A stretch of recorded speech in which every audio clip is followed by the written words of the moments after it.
Is Giannis in the same tier or better than LeBron in transition? Who are the top 3 in transition ever? Those two are in the top 3 for me. And then the third one, I don't know. I'll probably say Magic Johnson or something. But like those will probably be my top 3. If you think about the better transition players in the game, I don't mean to cut you off, John. I want you to keep going. But if you think about the better transition players in the game, Scottie Pippen, Jordan was a great transition player. James, Giannis, Doc. But I think Giannis is a bigger version of Doc. What about big guys? When you think about big guys that are transition players, if you want to take it all the way back, well, like Bill Russell, like big guys like that. Like Russ was a great transition player. Yeah, he was a fantastic transition player. I think we sleep on how KG used to run the floor. KG was a deer. KG was a deer. Getting that running lane. He used to get in that lane and run the floor. And not only that, he would get the ball off the glass and push the transition break too. I think we ain't even got to get that deep. We ain't even got to go that deep. Why we gonna skip over Corey Brewer in transition? Corey Brewer wasn't like that in transition. No, he wasn't. I'm sitting here talking about Kevin Garnett. Running the lanes. You brought up Corey Brewer. John Wall. No, but I mean he Corey Brewer. Them Corey Brewer leak outs, like they were. Bro, but he was so I don't want to complicate this. Cool. I feel you. I don't want to complicate this. When you talk about transition, what are we talking about with transition? Are we talking about with the ball and without the ball? Both. With and without the ball. I'm just talking about your team gets a stop, so still force the ball comes off the glass or gets the rebounds. And how effective are you in those situations? No Steph set can defense. be in that conversation. So the names not only that, Morris. Not only that, because you can run. Oh, you can transition off and make. We can have that. Like just that fast offense, that quick offense. So Giannis and LeBron for me are like, I think they have to be in there personally. I think they have to be in there. Westbrook not in there.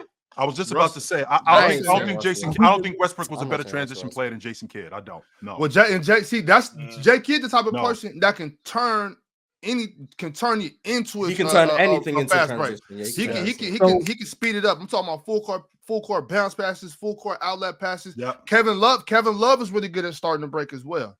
You know what I'm saying? On your head in transition. Well, then you got Larry Bird was throwing like full court outlets. I mean, Wes Unseld was throwing like outlets. Is that transition though? That's starting to. Okay, Miles. The ball's coming off the glass. I'm getting it off and I'm throwing it to you. Does that make me a transition player? That's the most important part of the transition is getting the ball up the court. Yeah, getting the ball up the court. Is like what's the difference between in theory? What's the difference between? Then Wes Unseld supposed to be there. That's the one. I said Wes Unseld. I know he's in the game. Keep going, Moss. Keep going. In theory, what's the difference between grabbing a rebound and throwing an outlet all the way down court to someone for a layup, or grabbing a rebound, pushing it up the court myself, and then finding my teammate for a layup? What's the difference in the thing you've done? I think full court make it a little faster, because ain't nobody gonna run that full court pass. Yeah, that's what I've always been taught. Just in life, the ball moves quicker than you. The ball moves faster than people, but the difference is that when I have the ball in transition, that's what you mean. I can make different decisions. So, for example, you just got finished talking about Jason Kidd. So when Jason Kidd is coming down the pike, so if Jason Kidd, he can either go to the rim, he can get Richard Jefferson open for a three, or at the rim, he can get somebody like Lucius Harris open for a jump shot, or he can go to the rim, as opposed to Wes Unseld peeling it off the glass and just throwing it ahead and throwing it ahead to Elvin Hayes for a bucket, because Elvin Hayes knows that Wes Unseld's rebounding, so he's just running. Same thing with but how is Russell Westbrook not better than Jason Kidd at that? Just because you saying Jason Kidd can make that bounce back? His decision making is better. I can argue. I couldn't even think Russell Westbrook was the best player on those Thunder teams in transition. So what? With KD and Ibaka? I think Kevin Durant was their best transition player. No. Okay, I thought you said Russell Westbrook was. I'm sorry, Miles. I didn't hear you correctly. Yeah, I think Kevin. I'm not sure. I'm not sure. I'm not sure about that, Mars, as much if I about that take. But to Jordan, to your point, I think I see a lot of people in the chat that are saying a full court passes in transition, right? I completely disagree. I think it's much more impressive for a person, and not even impressive. I don't care about what's impressive. I want to talk about what's more productive and what's better for the team, what's better for the game. I don't care what's impressive. I think it's better. I think it's better for a player like I said, Kevin Love, Jason Kidd, that might take 1 or 2 dribbles and get the ball out, or take no dribbles and kick it to half court. It doesn't have to be a full court pass. They can kick it to half court and make something better happen than, let's say, a Russell Westbrook or an Allen Iverson dribbling in between 3 defenders and then getting a fancy layup. I think that it's much better to move the ball with the pass than it is to take. Yeah, but Ox, you grew up in the same era I did. But in Jordan, but you also know. So, like, how many times have we done in practice where we got to get up the court in no more than 4 dribbles? I was just about to say that. But I was get up the court in 3 dribbles or 4 dribbles and get to the rim. You know what I'm saying? Russ, though. Russ do that in transition in 3-4 dribbles. Yeah, but okay, yeah, but I'm talking about yeah, Russ can do that. He definitely can, but a lot of times somebody might stop the ball at half court that slows you down. Now you got to make a move and get around them. That makes it. Now you took 8 dribbles. I want the ball to get up and get in the basket. I don't know how many people can stop him. I don't know how many people can stop him. Not a lot. Prime Russ. I think Russ was amazing. I think Russ is amazing at that. I just personally think it's better for a person like Kevin Love, Jason Kidd, guys that are moving the ball up the court with the pass as opposed to a dribble. Now, I'm not saying that Russell Westbrook wasn't amazing. I think him and John Wall, guys like that, were great. Yeah. But I would prefer you to make it a little more simpler. I just like simple basketball, I guess. Yeah, I would agree. But I'm saying, like, I know y'all going off the decision making and transition, but I'm saying the finishing at the rim makes up the gap for the decision making with Russell. No, it doesn't. Yes, it does. The athleticism. No, yes, it does. And the reason why I'm talking about prime Russ. Russ got a bad let's talk about prime Russ. Okay, so if your transition game is an integral part of what you're doing, which it was with Oklahoma City, it was a big part of what you were doing, just like it was with the Nets. If that's an integral part of what you're doing, one of the most important things, you got to take care of basketball. You have to. You got to convert in transition, and a lot more times than not with Jason Kidd. And I want to get back on Giannis. I don't want to stray too far away from Giannis. But more times than not with Jason Kidd, something good happened in transition with Jason Kidd. I can't say that with Russell Westbrook, especially in the meat and potatoes of games. In the prime, especially when 100% in prime. More times than not, something good happened with Jason Kidd than it did with Russell Westbrook, especially in the meat and potatoes of games. 100%. Yes. I would disagree. I think you talking about Russ in the half court setting. No, I'm not talking about. I'm talking about him playing fast. That's the best thing he did when he was in his prime was play fast in transition. He was more athletic than Jason Kidd. I will not argue that. Exactly. There's nobody. Yeah. I think he was more athletic than Jason Kidd. I won't argue that. What I will argue is that Russell Westbrook's decision making is the divide with Jason Kidd when getting in the paint, when getting to the rim, knowing when to run, knowing who you're looking for when you're running. Because, Coach, you know this as well as you know this better than I do. You'll tell me as a player, Jermaine, know your personnel, know who you getting the basketball to. Yeah. Jason Kidd knew exactly where he was going when that thing came off the glass, whether he got it off the glass or somebody pitched it out. Hold on, chill. Why are we like when we talk about Giannis being the best in transition, we don't talk about Giannis' decision making in transition. We talk about Giannis scoring. That's why I want to get on. That's what Russ was doing. That's why I want to get on that. That's the same thing with Russ. Okay, well, but he's not doing it close to as well as guys like Giannis or LeBron did it. Like, I think we just soon forget how Russ used to get down in transition like that, bro. Like he was great in transition. He was great. I just think I'm not gonna call it nostalgia. I just feel like you're also forgetting the amount of times he would just get to the rim and blow a layup. In his prime? Yes. Now,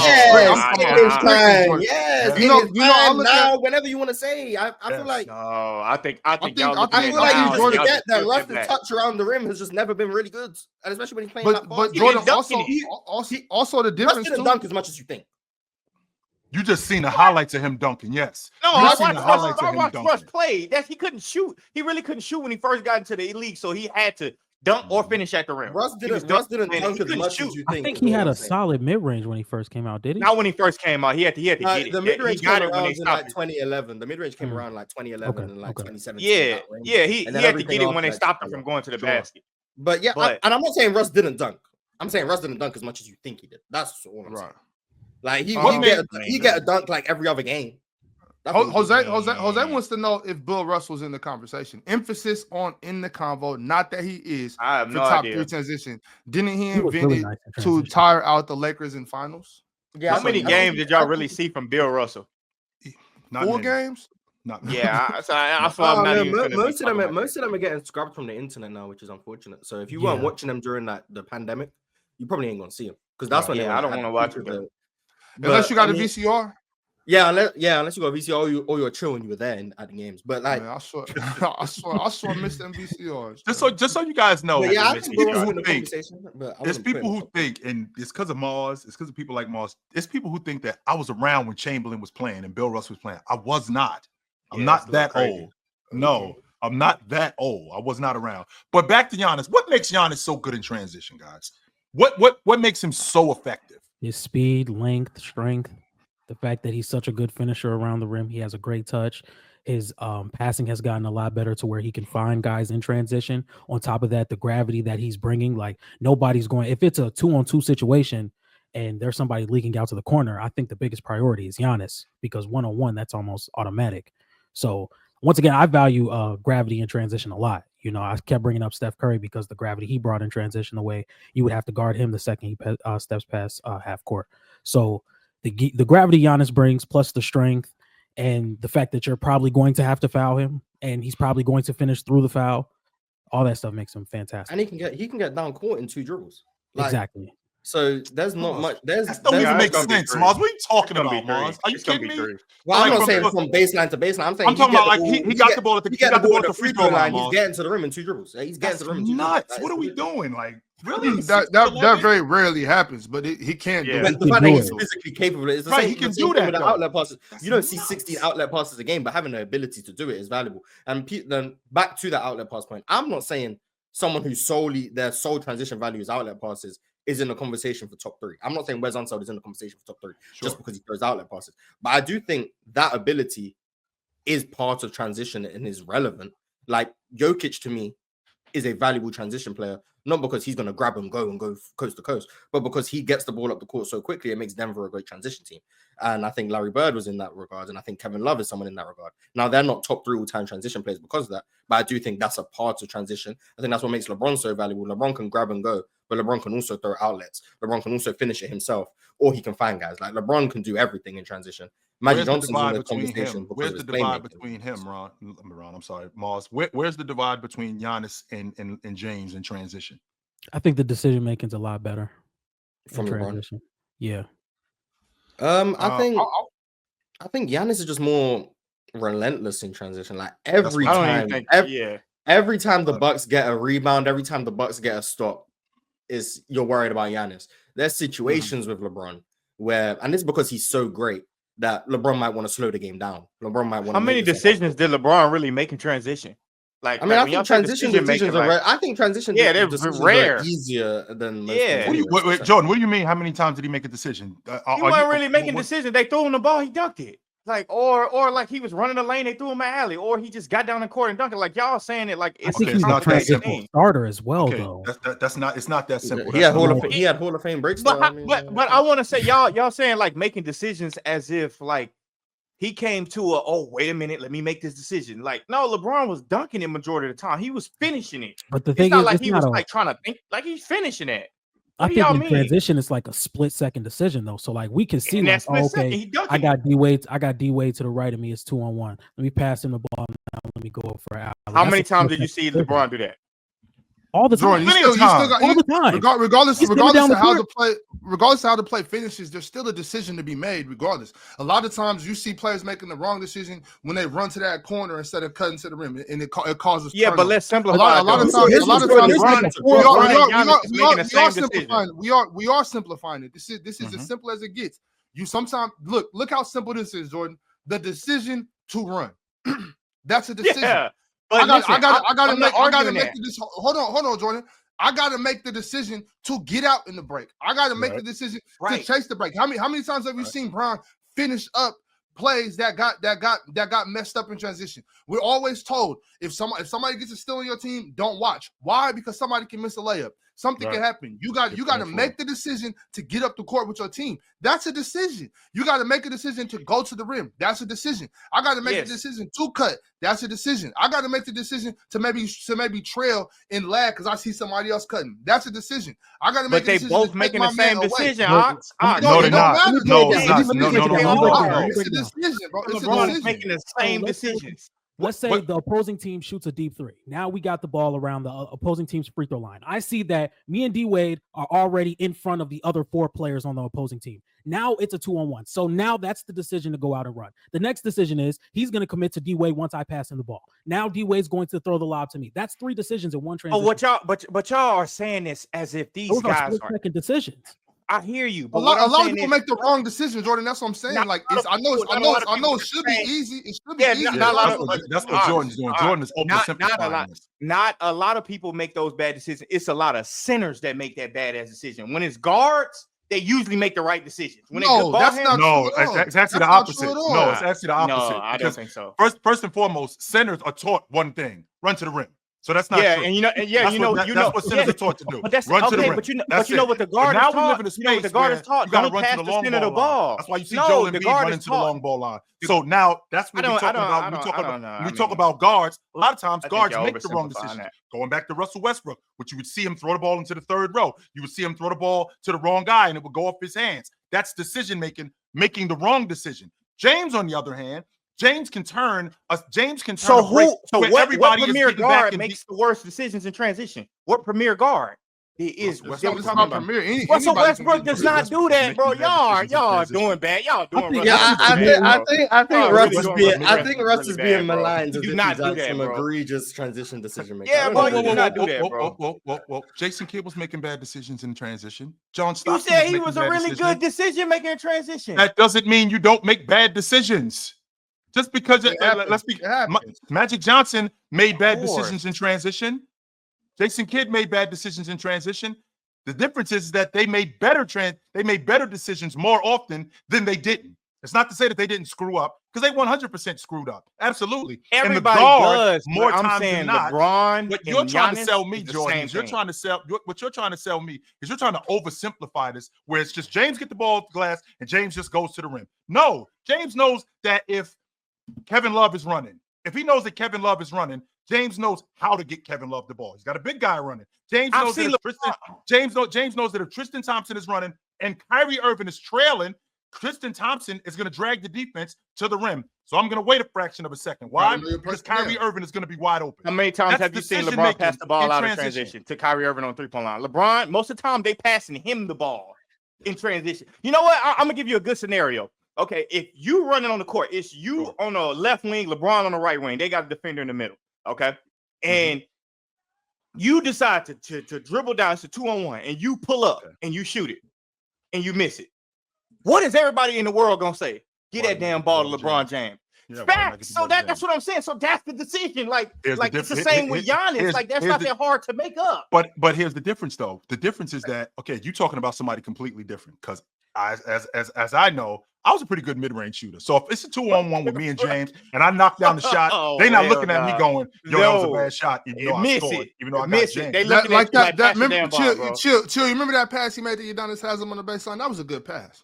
But everybody got on LeBron. That was a great pass. UD baseline. Giannis is knocking that down. I want to real quick. I want to speak on like Russ, guys like Russ, and maybe even Giannis to an extent, and the difference between them and maybe a guy like Jason Kidd. And that's the fact. Some people, I look at it like in basketball, sometimes you got to hit RBIs instead of home runs.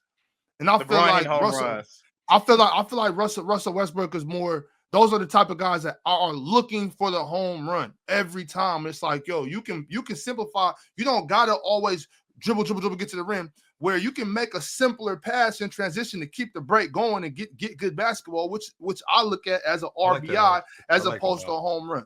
I value RBIs. I do like you know that. what I'm saying? I value that. You got to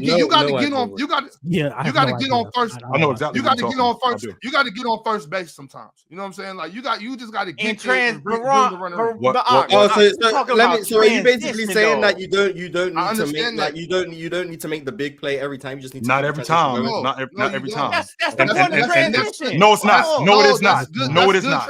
No, it is not. He's saying you don't have to do everything yourself. Like if you get stopped, as long as you make the hit ahead pass and keep the transition going, you've done your job. Now, Jordan, I want you to stay there. Jordan, stay better than somebody else. Jordan, stay right there because whatever thought you had, I want you to stay right there. Is it fair as a transition player? Is it fair as a transition player? To Ox's point, when you're talking about baseball, is it fair that this particular time it's cool to just get on base? I don't have to hit a triple to clear the bases. I just got to get on base in this particular situation. So to go back to your point, me and James in transition, and it's a 2-on-1, and instead of us on a, I don't know, let's say we ain't on an 11-0 run. We're just starting the game and we get in the transition, and I knock down the mid-range. That's getting on base as opposed to I'm not arguing that though, Chill. I think hold on, and I want you to stay there. That's as opposed to us on an 8-0 run and we getting back in the game, and I throw the ball to the rim to James and he punches it, and now we got the momentum. That's a home run. Jordan, you act like if you don't score or get the assist that you didn't contribute to the. No, that's not. No. That's not what I'm saying. To back to Chill point. What I'm saying with Chill is he talking about to get on base. Like, if I knock this mid range shot down, yes, we know if you make it, nobody say nothing. When you miss it, you done pissed everybody off. You probably pissed LeBron off. Now he's saying sub. That's what I'm saying, because the probability of should you have the ball in transition or should LeBron have the ball in transition is lopsided. Like, that's why he get off of it, take off running, because they just throw it up because he knows who's going to jump with him. That's what I'm saying. And I'm saying it's the same concept with Giannis. If you on a fast break with Giannis and he is running and you decide to take that shot and you the 12th man on the roster and you miss, your ass probably getting cut. Probably. I think the main point of transition is to create numbers for the team, create better numbers for the team, whether it's a 4-on-2, 3-on-1, 2-on-1, and we see it in multiple different aspects. We see teams get in transition so they can create numbers and have somebody cut to the basket, or if they have a big man that can shoot, he can leak onto the play maybe 3 or 4 seconds after the shot clock and hit a wide open three. We see the Celtics do it all the time with Kristaps Porzingis. So there's multiple different ways we can look at the value of transition, whether it's Jason Tatum has the ball in transition. It's 1-on-1. He slows it down. Jaylen Brown's cutting to the basket. Boom. Whether it's LeBron James, he gets the ball off a rebound. Somebody's already leaking out. Either he throws a lob pass that's extremely accurate or a bounce pass that's extremely accurate. Now that's an easy layup. Boom. It's about creating offense and creating momentum to get easier shots. That's what I think transition is about. Get the numbers, get the easier basket, get back on defense. That's the main part. So whether you're taking the ball up the floor, whether you're leaking out, whether you're staying back just a little bit to get those wide open threes, and we see players who are good at that, like Kristaps Porzingis, like guys that come in and have a will to shoot. So if they leak out to the corner, now you're creating space for the main player to drive. We see it in transition where the ball handler who's bringing the ball up in transition, the guys on the outlet try to make the most space as possible so the finish around the rim could be easier, or they can collapse the ball handler. And now there's a decision you have to make defensively to where, am I going to leak out to this corner? Am I going to leak out to that corner? Or am I going to give up the easier three-point shot? It's about creating easier offense to where the opposing team could be sleeping. So it's about creating. I agree. I agree, but we're talking about individual transition player. But we're talking about the individual transition player. But it's like Giannis or LeBron. It's like the individual player contributes to that most. I think LeBron's passing, his decision making, because there, once again, we said this already, there's a lot more decisions you have to make in transition. It makes it harder because you have to make those decisions extremely quickly. So if you understand that we're in transition to get numbers and to get easier shots, those decisions start to become easier. And Giannis is in brute force because, once again, LeBron is better in the half court. So he can make that decision to be like, okay, do I want to speed it up? Do I want to go half court? But if we have the numbers, I'm going to speed it up. Regardless of what he needs to make a transition. Right. I just feel like with Giannis, hold on, Ox. I just want to say this one thing. Because I just feel like with Giannis, like, yes, I hate this part about the basketball world. Like, sometimes we think everybody needs to be good at everything. And it's like, bro, Giannis is 1,000% one of the best we ever seen finishing through contact. I don't need him to be 100%. making, but I don't need to be him to be making decisions for that to be a factor. He's the best decision. I mean, he's the best transition player. The fact that he can score through anybody off 2 or 3 dribbles and finish it on them, I don't really give a damn who's a better decision making out of LeBron and Giannis in transition. Because I know what Giannis' decision is going to be. It's going to punish whoever is underneath there and one. Like, I think Giannis is a better transition player than LeBron James. To me, it's not even really that close as a lot of people would like to argue because, bro, you're not stopping Giannis with a full head of steam. You can't stop him in half court like that. So how you gonna stop him in transition? That applies to LeBron too, but Giannis is 7 foot, bro. I'm not arguing about LeBron versus Giannis. I've already said both of them are in my top 3. I don't care about who's the better one though, Mars. I need you to stamp it. Who's the better one? LeBron. I probably still got prime LeBron as a better transition. LeBron.